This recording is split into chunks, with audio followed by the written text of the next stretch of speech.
ఇంకెవరైనా మా గణేష్ కమిటీ తరఫున ఎవరైనా ఉన్నారా? ఈ వేదిక నిర్వహించిన దేవి సార్ గారికి పెద్దలకందరూ కూడా మా తరఫున ధన్యవాదాలు తెలుపుకుంటూ, సార్ మేము చిన్నప్పటి నుంచి కూడా మా పెద్దల కాలం నుంచి కూడా పొలంలో హిందూ ముస్లింస్ అందరం బాయిగా ఉన్నాం. ఏ స్టేట్ లో కానీ ఎక్కడ కానీ మాకులే.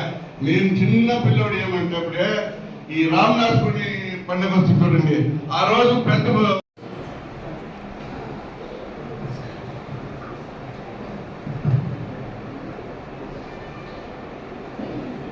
ఇంకా ఇప్పుడు ఇందాక కాదర్ భాష గారు మాట్లాడారు. ఆ ఇన్స్ట్రక్షన్స్ సూచనలు అందరూ గుర్తుపెట్టుకోండి. ఇందాక నేను 2 విషయాలు మీకు చెప్పదలుచుకున్నాను.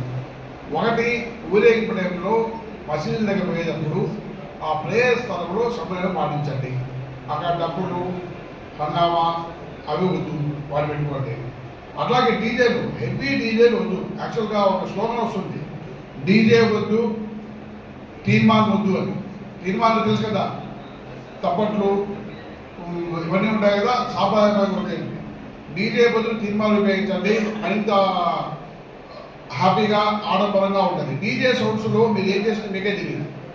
ఆ ఊరికనే ఆ డీజే సౌండ్స్లో వినిపోయినా ఆ తీర్మానం పెట్టుకుని తప్పుంటాయి. డీజేకు వితౌట్ పర్మిషన్ ఏదైనా డీజేస్ ఉంటే ఆ డీజే సీజ్ చేయబడతాయి. మీరు ముందుగానే గుర్తు పెట్టుకొని మాట్లాడుకొని పోలీస్ వ్యవస్థతో మీతో సంప్రదింపు పెట్టుకొని మీ ఊరేగింపైన మీరు క్లారిటీగా ఉండండి. Thank you. ఎంఆర్ఓ గారికి, ఆర్టీఓ గారికి, ముఖ్యంగా ఈ సమావేశానికి పిలిచిన వెంటనే అతి తక్కువ టైంలో మార్నింగ్ 10 AM అనుకున్నాము.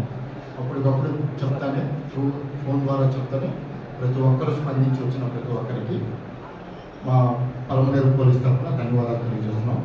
ఇంతసేపు మా డిఎస్పీ సార్ మీద అధికారులు చెప్పినట్టు ప్రతి ఒక్కరూ గణేష్ నిమజ్జనాన్ని ఫ్యూచర్ తప్పకుండా ఆ నిబంధనలు పాటిస్తూ, అంటే ఎవరికి కండిషన్స్ పెట్టాలి, దేవుడి యొక్క కార్యక్రమాన్ని పోలీసు ఏదో ఆంక్షలు పెడుతున్నారని కాదు, మన సేఫ్టీ కోసం, మన కూడా వచ్చే సేఫ్టీ కోసం మన డిఎస్పీ గారు అన్నట్టు ఒక అమ్మాయి ప్రశాంతంగా వచ్చి దేవుడిని దర్శించుకొని పోతే నిజంగా మనం సక్సెస్ అయినట్టు. అది లేకుండా మనం ఆడుండే డివోటీస్ తాగి మ్యూజిక్స్ చేస్తా భక్తులు అక్కడ రావడానికే భయపడతా ఉంటే అది ఫెయిల్యూర్ కింద అవుతుంది. అది మీరే కాదు, పోలీసు కూడా ఫెయిల్యూర్ అవుతుంది. ఇప్పుడు సార్ అన్నట్టు లాస్ట్ టైం దాదాపు అటెంప్ట్ మర్డర్ కేసులు పెట్టాం ఇదే గణేష్ మండపం. అక్కడ మీకు ఐడియా ఉంటుంది ఆల్రెడీ, తెలుసా? అటెంప్ట్ మర్డర్ కేసు అంటే ఆ స్థాయికి రచన, అంటే ఏదేదో పాత ఖర్చులు పెట్టుకోవడం, ఆడ కనిపించినప్పుడు తాగిన మత్తులో ఏం చేస్తున్నారో తెలియదంటూ కత్తులతో దాడి చేసుకోవడం, పోయిన గణేష్ సంవత్సరం కూడా అటెంప్ట్ మర్డర్ కేసు కొంతమందిని జైలు కూడా పంపడం తెలియదు. కాబట్టి అటువంటి ఎట్టి పరిస్థితుల్లో మనవరాలు కాకూడదని. రెండేది పోలీసు వారి రిక్వెస్ట్ ఏమంటే ఆల్రెడీ మా సార్ చెప్పారు, ప్రతి గణేష్ మండపంకి మా ఎస్పీ గారు గట్టిగా చాలా స్ట్రిక్ట్గా చెప్పిన ఇన్స్ట్రక్షన్స్. మనం ప్రతి గణేష్ మండపం కొద్దిగా భారీ ఖర్చుతో చేస్తున్నాం. అంటే సెక్యూరిటీ ఆఫ్ వ్యూలో ప్రతి గణేష్ మండపానికి ఖచ్చితంగా సీసీ కెమెరాలు ఏర్పాటు. సీసీ కెమెరా 2000 నుంచి 3000, 4000 మధ్యలో ఉంది. దాని తర్వాత ఏదో ఒక మండపానికి ఏదో ఒక అకేషన్కి దాన్ని ఉపయోగించుకోవచ్చు. కాబట్టి సీసీ కెమెరా ప్రతి ఒక్కరికి, అంటే మా పోలీసు పర్సనల్గా మేము అందరం కూడా వచ్చి విజిట్ చేస్తాం. సీసీ కెమెరా ఖచ్చితంగా ప్రతి ఒక్కరికి ఉంచుకోవాలి, ఆల్రెడీ ఇన్స్ట్రక్షన్స్ ఇచ్చాం. అది రేపు గణేష్ ప్రతిష్ఠించే కాలానికే సీసీ కెమెరా ఉండేటట్టు ప్రతి ఒక్కరికి పోలీసు వారి తరఫున విజ్ఞప్తి. రెండేది 24/7, అంటే నిర్వాహకులు ఎవరైతే ఉన్నారు వాళ్ళు ఎవరో ఒకరు నైట్ టైం కూడా అదే గణేష్ మండపంలో నిద్ర చేయాలి, ఎవరో నిర్వాహకులు. అది మీరే బాధ్యత. అట్లా చేయకుంటాం ఫర్దర్ ఏమైనా అక్కడ ఏదైనా ఒక చిన్న న్యూసెన్స్, వినాయక విగ్రహానికి ఏదైనా చిన్న అపచారం కూడా జరిగితే కంప్లీట్ ఆ యొక్క మండప నిర్వాహకులదే రెస్పాన్సిబిలిటీ అవుతుంది. ఎందుకంటే ఆ కండిషన్ మీదనే పర్మిషన్ ఇస్తున్నారు. అది ప్రతి ఒక్కరికి తెలుసు. ఇంకా లైటింగ్, ఇప్పుడే మన సార్ వాళ్ళు అన్నట్టు లాస్ట్ టైము షార్ట్ సర్క్యూట్ వల్ల ఇద్దరు చనిపోయారు. అది మీకు అందరికీ ఐడియా ఉంటుంది. ఎట్టి పరిస్థితుల్లో షార్ట్ సర్క్యూట్ జరగకుండా అంటే ప్రాపర్ లైటింగ్, అంటే ముఖ్యంగా సీరియల్ సిగ్నల్ వేసుకుంటారు. ఇంకా సార్ అన్నట్టు డీజేకి ఎట్టి పరిస్థితుల్లో అనుమతి లేదు. ఎవరైనా డీజేకి రావాలంటే కూడా 80 దీనికంటే డిస్కౌంట్స్ కంటే ఎక్కువ పర్మిషన్ ఇవ్వకూడదు. అది మీరు సహకరించి మాకు ఆపరేట్ చేయాలి పోలీసు. ఎందుకంటే డీజే పెట్టుకొని మేము ఆ టైంలో వచ్చి ఆపి అక్కడి నుంచి సీక్ చేసినా మీకు ఇబ్బంది, మాకు ఇబ్బంది. కాబట్టి మమ్మల్ని ఇబ్బంది పెట్టద్దండి, మీరు ఇబ్బంది పడద్దండి దయచేసి పోలీసు వారి ఉండే రిక్వెస్ట్. మూడేది, ఎటువంటి డ్యాన్స్ ప్రోగ్రాంలకు ఎవరికి కానీ అనుమతి లేదు. లాస్ట్ టైం కొన్ని విలేజ్లో డ్యాన్స్ ప్రోగ్రాంలో కేసు 324 కాలపడిన కేసు కట్టడం సీక్ చేయడం. ఈసారి అటువంటి అంటే దేవుడి కార్యం లాగానే చాలు. ఆడ అశ్లీల నృత్యాలు పెట్టుకొని డ్యాన్స్ వేసి ఇంకో రకమైన ఏదో డ్యాన్స్ వేస్తేనే జనాలు వస్తారు. అటువంటి జనాలు అవసరం లేదు. దేవుడి కోసం జనాలు రావాలి. డ్యాన్స్ చూడడానికి ఇంకో దానికి వచ్చే జనాలు అవసరం లేదు. దేవుడి మీద భక్తితో దేవుడి మీద భయపడుతుంటూ ఆ కల్చర్ని మనం ఇంప్రూవ్ చేద్దాం. కాబట్టి ఈ సూచనలన్నీ పాటిస్తూ పోలీసు వారిని కోఆపరేట్ చేస్తూ పిలిచిన ఈ సమావేశానికి వచ్చి మీ వాల్యూలు సూచనలు సలహాలు ఇచ్చిన ప్రతి ఒక్కరికి వచ్చిన ప్రతి ఒక్కరికి ముఖ్యంగా ఫీజు కమిటీ మా సార్ అన్నట్టు ఏదైనా ముస్లిం పదవులు కూడా సహకరించాలి. సేమ్ టైం అదే టైంలో మన వినాయకుడి యొక్క ఇల్లు పోతుంటే వాళ్ళ ప్రేయర్ టైం అయితే డెఫినెట్గా కొంత టైం ఆగి వాళ్ళ ప్రేయర్ ముగించిన తర్వాత ఎటువంటి డిజైన్ మసీదు దాటేంత ఎటువంటి ఇవి లేకుండా అంటే సౌండ్ సిస్టమ్ పాటలు కానీ ఏం లేకుండా జస్ట్ మసీదు దాటిన 100 మీటర్ల వరకు మనం కొన్ని బౌండరీస్ పెట్టాం. సపోజ్ పెద్ద మసీదు ఆల్రెడీ ఒక రాయి నాటి ఎప్పటి నుంచో దశాబ్దాలుగా అది నడుస్తుంది. అది అందరికీ అందరూ తెలుసు. ఆ స్టోన్ దాటిన తర్వాత పెద్ద మసీదు ఎటువంటి సౌండ్ సిస్టమ్ పెట్టాలి. అది ఇప్పుడు కదా అది ఆనవాయితీని మనం పాటిస్తాం, గౌరవిస్తాం, మనం ప్రశాంతంగా చేస్తాం. వచ్చిన మన వాళ్ళు ఇంకెవరైనా ముఖ్యంగా మసీదు పెద్దలు అంటే మాకు సంఘీభావం ఉందా, మసీదు పెద్దలు అంటే ఏదో ఇదని కాదు కాబట్టి మసీదు పెద్దగా సంఘీభావం ఇంకెవరైనా ఉన్నా కూడా మాట్లాడచ్చు. ఇది మన సంఘీభావంగా మీ సూచనలు సలహాలు ఈ విధంగా చేస్తే ఇంకా బాగుంటుంది సార్, లేదు ఇది చేయండి అంటే డెఫినెట్గా మీ సూచనలు సలహాలు తీసుకోవడానికి ఇంతమంది ఆఫీసర్లు ఏంటంటే నేను ప్రతి సూచన సలహాను కూడా పాజిటివ్గానే స్వీకరిస్తాం, పాజిటివ్గానే రెస్పాండ్ చేస్తున్నాను.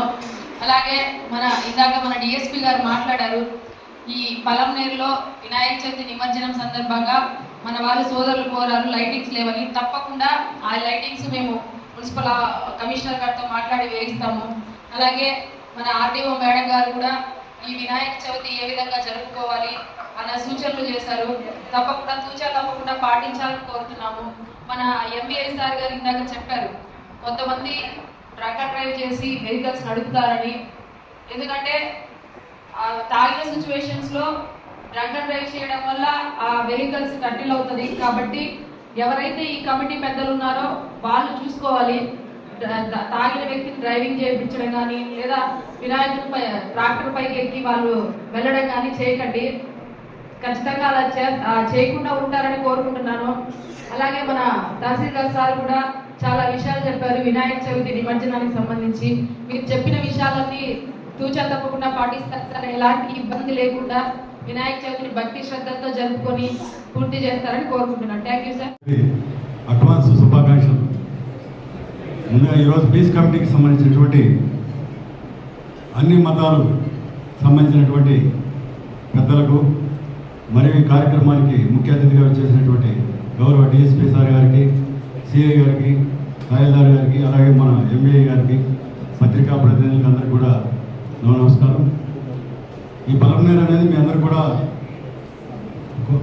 ఎందుకంటే ఇక్కడ ఒక ప్రశాంతమైన వాతావరణం పీస్ అనేది ఆల్రెడీ ఇక్కడ పీస్ కమిటీ ఉంటుంది కానీ ఎక్కడ మనకి ఇంతవరకు నాకు తెలిసి ఎటువంటి అవాంఛనీయ సంఘటనలు జరగలేదు. అలాగే ఈసారి కూడా ఎక్కువ మంది విగ్రహాలు పెట్టడం జరిగింది. ప్రతి కమిటీలో కూడా మీరు కూడా విగ్రహం కమిటీ ఉంటుంది. ఆ విగ్రహం కమిటీ ముందే మాట్లాడుకొని అక్కడ ఈ పూజా కార్యక్రమాల్లో కానీ అలా అక్కడ మెరుగిన ఈ నిమజ్జన కార్యక్రమాల్లో కానీ ఒక డిసిప్లిన్గా ఒక పద్ధతి ప్రకారం పోయేటట్టు చూసుకోవాల్సిందిగా నా విజ్ఞప్తి. అక్కడ మన శానిటేషన్ పరంగా మా మున్సిపాలిటీ తరఫున కూడా ఏర్పాటు చేయడం జరుగుతుంది. అలాగే మనకు ఎక్కడైతే స్ట్రీట్ లైట్స్ కానీ అక్కడ వాటర్ సప్లై అని ఉంటే మా మున్సిపాలిటీ తరఫున మేము హామీ ఇస్తున్నాము. అలాగే పోలీస్ డిపార్ట్మెంట్ కానీ, ఫైర్ డిపార్ట్మెంట్ కానీ, ఎలక్ట్రిసిటీ డిపార్ట్మెంట్ కానీ వీళ్ళందరూ కూడా దీనిపైన ఎవరి బాధ్యత వాళ్ళు తీసుకోవడం జరుగుతుంది. ఎలక్ట్రిసిటీ ఏఈ గారు లేరు, వాళ్ళ లైన్ మీద వచ్చినట్టుంది. ఎందుకంటే ఆ విగ్రహం పెట్టే కాడ షార్ట్ సర్క్యూట్ కానీ గాలి వాన వచ్చినప్పుడు కానీ ఏదైనా ప్రమాదం జరిగే అవకాశం ఉంది. అలాగే వినాయక నిమజ్జనం వెహికల్స్ పోయేటప్పుడు అక్కడ వైర్లు లూజ్ కాంటాక్ట్ కానీ ఎక్కడైనా ఉంటే అది కూడా ముందు జాగ్రత్తలు తీసుకోవడం జరుగుతుంది. ఆ లైన్ మ్యాన్ వచ్చినట్టయితే వాళ్ళు కూడా దీంట్లో పాల్పంచుకోవాల్సింది కోరుతున్నాను. అందరూ కూడా ఈ వినాయక చవితి ఒక మంచి వాతావరణంలో జరుపుకుంటారని ఆశిస్తూ ఈ అవకాశం ఇచ్చిన అందరూ కూడా ధన్యవాదాలు. మున్సిపల్ కమిషనర్ గారికి, సిఐ గారికి, ఆర్టీఓ గారికి, ఇక్కడికి విచ్చేసిన అందరికీ కూడా నమస్కారాలు. అదేవిధంగా రేపు జరుపుకోబోవు వినాయక చవితి సందర్భంగా మిమ్మల్ని అందరూ కూడా పిలవడం జరిగింది. మీరందరూ కూడా పర్మిషన్లు తీసుకున్నారు వినాయక చవితి విగ్రహాలు ప్రతిష్ఠించడానికి. అందులో భాగంగా అందరూ మనం ఎలాగైతే భక్తి శ్రద్ధలతో వినాయక విగ్రహం లాంచ్ చేస్తున్నాము. అలాగే కూడా భక్తి సిద్ధ పూజల అనంతరం నిమజ్జన సమయంలో కూడా ప్రతి ఒక్కరూ భక్తి శ్రద్ధలతో నిమజ్జనం చేసేట్లుగా చర్యలు తీసుకోవాలని మిమ్మల్ని అందరినీ కోరుకుంటున్నాం. ఎందుకంటే 1-2 రోజులు మనం అయితే పూజలు గీజలు చేస్తూ ఉంటాము. నిమజ్జన సమయంలో కొంతమంది పిల్లలు అందరూ డ్రింక్ చేసి డ్యాన్స్ చేయడం కానీ లేకుంటే గొడవ పడడం కానీ అలాంటి అవకాశాలు చాలా ఉంటాయి. అలాంటివి జరగకుండా అందరూ భక్తి శ్రద్ధలతో ఈ కార్యక్రమాన్ని సక్సెస్ చేయాలని మేమందరినీ కూడా కోరుకుంటున్నాం. Thank you. ఆఫీస్ నుంచి పంపిస్తారు. Thank you very much sir. అలాగే ఇప్పుడు మన గౌరవనీయులు మరియు పలంనేరు డిఎస్పీ గారిని మాట్లాడాల్సిందిగా కోరుచున్నాను. Thank you sir. ఇందాక మన డిఎస్పీ గారు మరియు ఆర్డీఓ మేడం గారు చెప్పిన సూచనలు అందరూ తూచా తప్పకుండా పాటిస్తారు సార్. పాటించాలని కూడా కోరుతున్నాను. ఇప్పుడు ఈ సమావేశానికి సంబంధించి ఓటార్ ఛాన్స్ ఇవ్వవలసిందిగా పలంనేరు సిఐ సార్ గారిని కోరుచున్నాను. ఈరోజు ఈ సమావేశానికి చేసిన